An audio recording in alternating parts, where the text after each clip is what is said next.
Danielle Morantez loved the Salvation Army and it played a key role in her life. I've actually been involved with the Salvation Army in some way since I was 7 years old. My mom was a single parent, and I needed to use their after-school programs and summer programs because my mom couldn't afford childcare.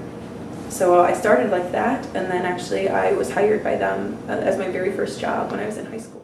When Danielle and her husband and daughter recently moved from Wisconsin to Burlington, Vermont, she got a job at the Salvation Army, and things were going extraordinarily well. A regional person had come in and said I was the best fit for this area. My supervisors gave me daily accolades. After reading the Salvation Army's employees' handbook, Danielle was concerned that she could be fired because of her sexual orientation. She wrote a letter to her supervisors telling them that she and her husband were bisexual. They had no problem with it and assured her that she was safe in her job. Unfortunately, some higher-ups in Portland, Maine got wind of her sexual orientation and promptly had her fired.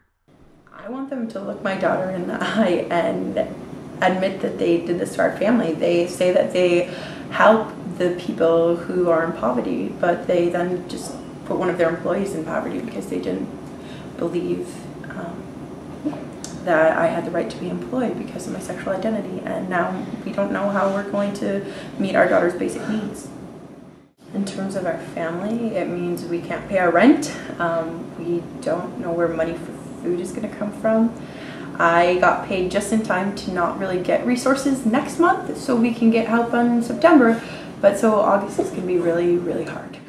The entire experience has badly shaken her faith in an organization she once loved.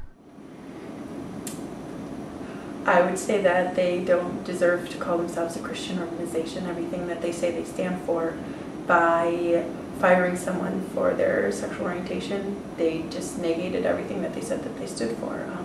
So I would say they're one of the least Christian organizations I know.